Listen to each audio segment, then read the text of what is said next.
Let's recreate the very first build I ever made on this channel with the 2024 Player's Handbook. So that way at your D&D table you can say, I'm Batman. Now the original build I made for this using the 2014 rules are still pretty viable. Most things in the 2024 Player's Handbook are backwards compatible, but I did make a multi-class leaning very heavily into Batman's gadgets, which meant that there was a lot of Artificer in there, and Artificer hasn't changed for the 2024 version.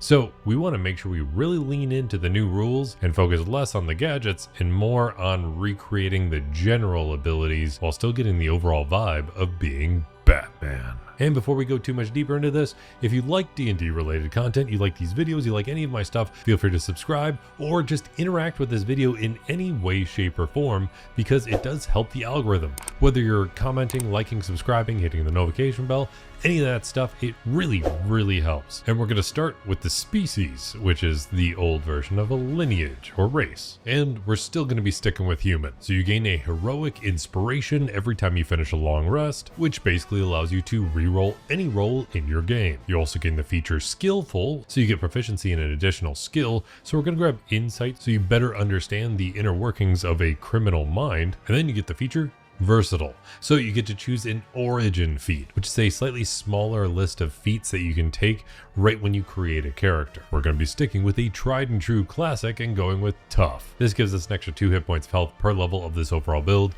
because you're Batman, you're pretty darn tough. Then you get to choose a background, and that carries a lot more weight in the 2024 version, but we're going to be choosing criminal. You are a vigilante, which is a criminal thing to do, not to mention you really understand criminals. You are a heck of a crime fighter. This gives us proficiency in sleight of hand, and we're also going to take perception. We get tool proficiency, so we're going to go ahead and get alchemist tools and maybe make a few smoke bombs here and there. This gives you some default ability scores, which you can either take a +2 and a +1, or you can get a +1 in 3 different abilities, but those are already designated. So we're going to take the 1 point into 3 different ability scores, which automatically go into dexterity, constitution, and intelligence. Then this also grants you 1 feat, which is going to be alert. The new version of alert grants you 2 bonuses. First, it gives you initiative proficiency, so now you can add your proficiency bonus to your initiative checks. The second one is more if you're teaming up with the Justice League, because it gives you initiative swap, so you can actually swap your initiative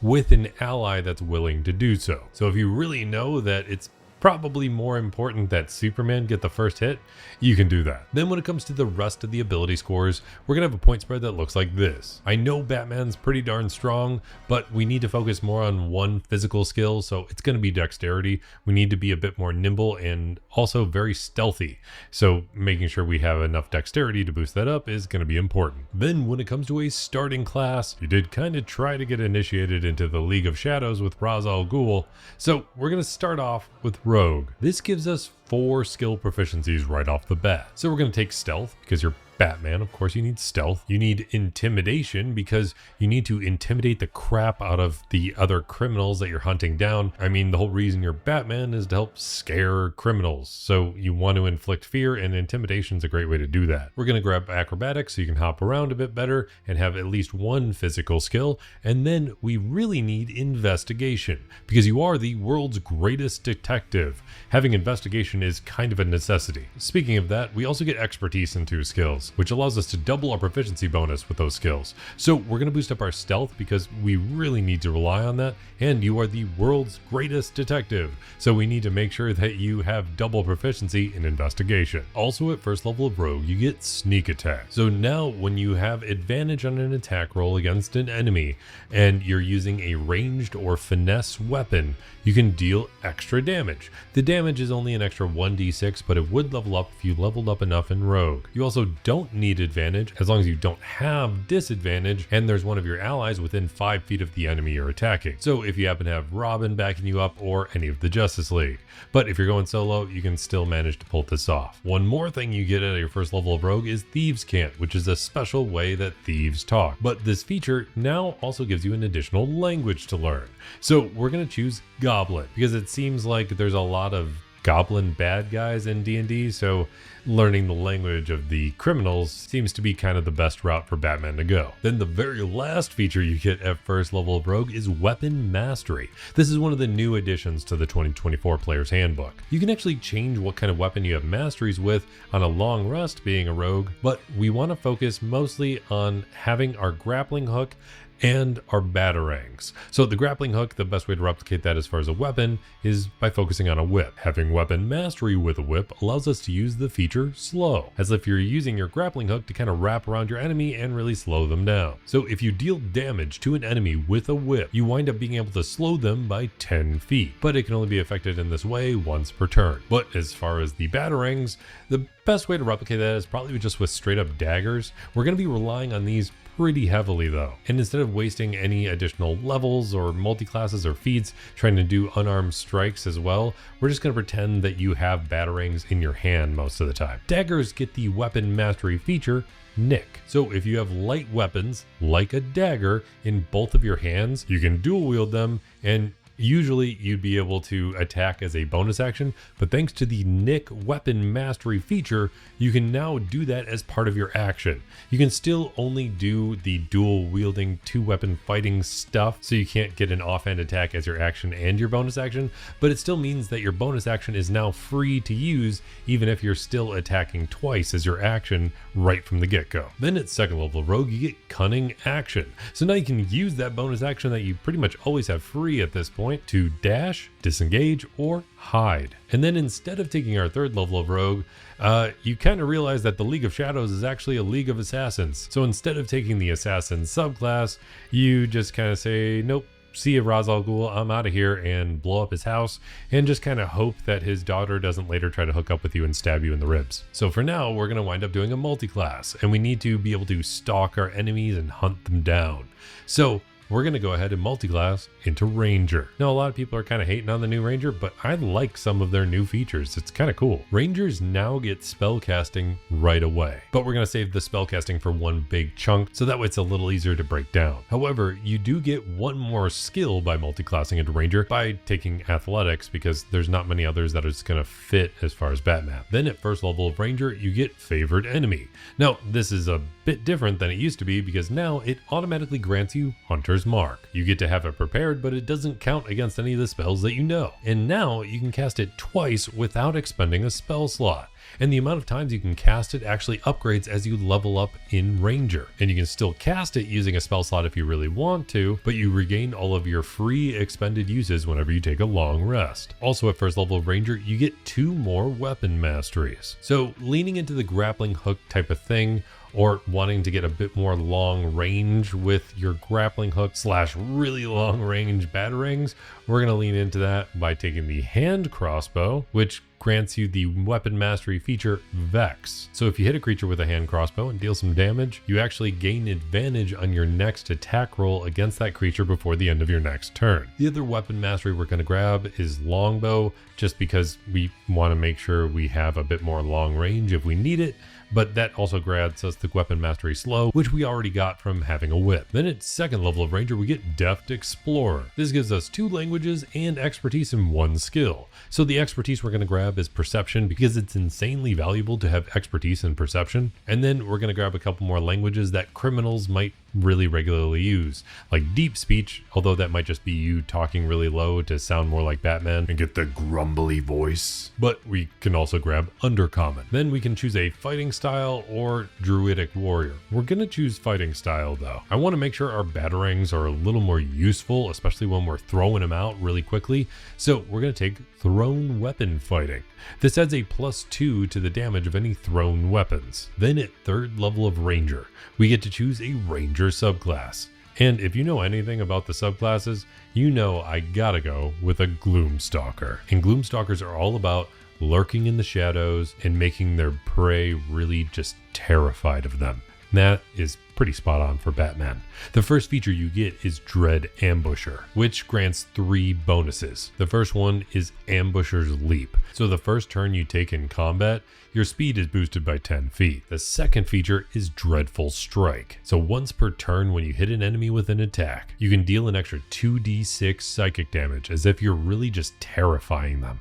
You can only use this feature a number of times equal to your wisdom modifier, but it does recharge on a long rest. Then finally, the last part of this feature is that you get an initiative bonus. And your initiative is already insanely high because you can add your proficiency bonus, but now you can add your wisdom modifier as well. Becoming a Gloomstalker also adds some spells to your prepared spell list without counting against the spells you know, and almost all of them are perfect for Batman. At 3rd level you get Disguise Self. At 5th level you get Rope Trick, which is literally just using your grappling hook to climb up and out of sight. At 9th level you get Fear, which is so insanely spot on. At 13th level you get Greater Invisibility, and then at 17th level you get Seeming, which we don't really need that one as much, but it's still kind of cool, kind of altering people's appearances from far away. Then finally, the last feature you get right when you take this subclass is Umbral Sight. So being a normal human, you don't have dark vision, but thanks to this feature, you now have dark vision to a range of 60 feet. And on top of that, you are so used to lurking in the shadows and evading creatures that have dark vision.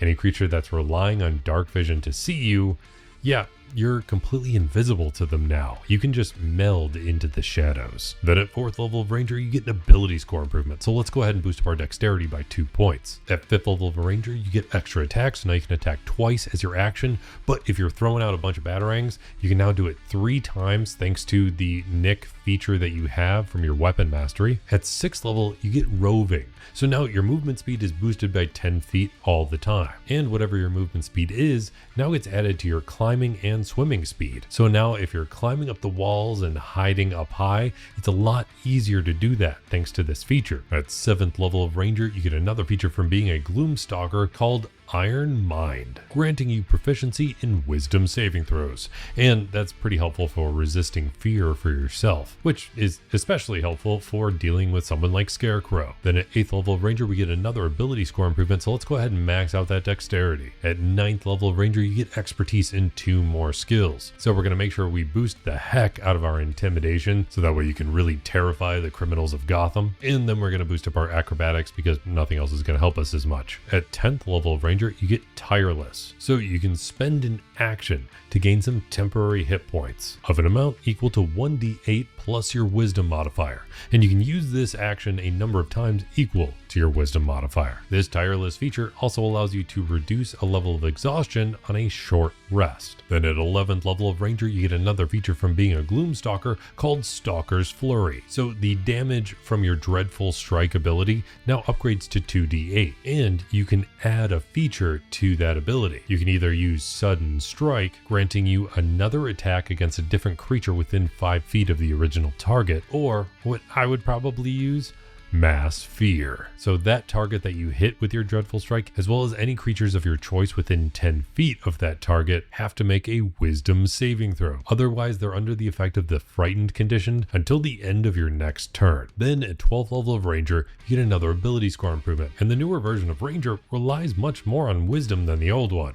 So let's go ahead and boost up our wisdom score by 2 points. Then at 13th level of Ranger, you get a definite boost to your Hunter's Mark. One of the biggest downfalls of Hunter's Mark, other than the fact that it always requires concentration, is that you can lose concentration on it. But now, thanks to this change, you get the feature Relentless Hunter. So taking damage can't break concentration on Hunter's Mark anymore. Then at 14th level of Ranger, you get Nature's Veil. So you can make yourself invisible as a bonus action, but it only lasts until the end of your next turn. However, you do still get the Greater Invisibility spell from being a Gloomstalker in the first place, so you don't always need this, but not spending the spell slot on Greater Invisibility is just kind of nice to have. You can use the Nature's Veil ability a number of times equal to your wisdom modifier, pretty much like everything else. At 15th level of Ranger, you get another feature from being a Gloomstalker called Shadowy Dodge. So if a creature tries to make an attack roll against you, you can use your reaction to impose disadvantage on it, as if you're flaring your cloak, throwing down a smoke bomb, or just using some of your crazy Batman ninja skills. And whether that attack hits or misses, you can then teleport 30 feet away,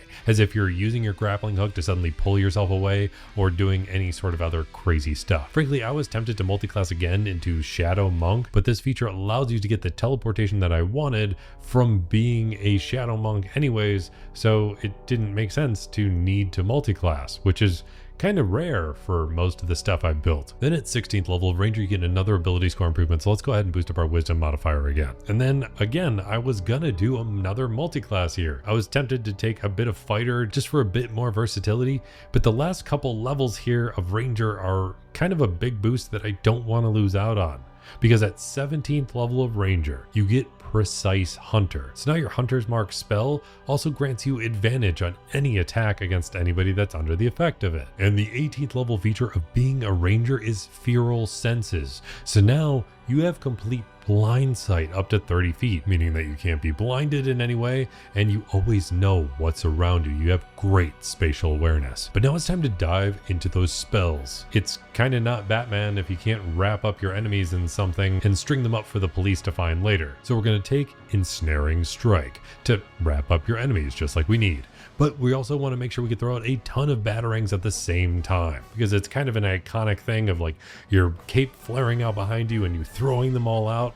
Yeah, we need to be able to do that with a spell like Hail of Thorns. We'll also make sure to set some traps with something like Snare, really boost up our stealth with something like Pass Without Trace, even though you probably won't need it with all the crazy advantages that a Gloomstalker has. You want to be able to dash forward and strike out really quickly with Zephyr Strike. You want other ways to throw out tons of batarangs with things like Conjure Barrage, or you want to string people up again with other things like Grasping Vine, never get pinned down with something like Freedom of Movement, and even have more ways to spray out tons of projectiles with Conjure Volley. Then you want to make sure that you can like throw down a smoke bomb and then attack a bunch of people all around really quickly. So grab Steel Wind Strike, dealing 6d10 force damage to up to 5 creatures around you, allowing you to teleport right at the end of it. Overall, this gives all the vibes of Batman without having to rely too much on the gadgets like my old build did. Frankly, I'm really happy I got to finally rebuild Batman, because that video was the first video I ever made and it kind of shows it. If there's anything you do differently in this build, or if there's anything you like or dislike about the new 2024 Player's Handbook, let me know in the comments down below. And if you want access to the character sheet for this build or any of my other builds, whether it's some of my builds that use the 2014 version of the rules or the 2024 version, which is going to be most of my builds going forwards, even though they are all backwards compatible. I will have all of those builds in my Patreon, linked in the description down below, where you can be just as awesome as some of these people scrolling on by that help support this channel, or some of the especially awesome player character patrons: Alexander White, Ravelord, Nicole Biliak, Alone, The Holy 999s, Christopher Sams, Dark of Skies, Barrows Cruel, Felix Ulick, The 10586, Kevin Shirley, Zephyros, That Funny Man 57, Joshua Maynard, CGC 2014, Panda Milkshake, Ted Z, Andrew Nobles, Karkat Kitsune, Decker Joint, Zed13, Viral Nervar, Daniel Gavin, The Dino 21, and Salvador. Then there's the Dungeon Master level patrons that I play D&D with: Dante Dixon, John Rohr, T Brownie, Julia B. De Oliveira, Shane Gilroy, Daniel Saffler, CommandsX, GameSteak, and Devin Happy. And if you made it all the way to the end of this video, let me know by hitting that like button, and I'll be here helping you roll at least 3 nat 20s in your next D&D session. And if you did make it all the way here, let me know in the comments who your favorite Batman is. Personally, I'm still a huge fan of Michael Keaton. He's kind of my go-to, but I always like knowing who everybody else's favorite is. Frankly, there's not really any full-blown bad ones that I've seen. Even Batfleck is pretty darn solid, even if most of the movies he was in weren't as awesome. But hopefully you can use this build in your next D&D session and be able to say, I'm Batman.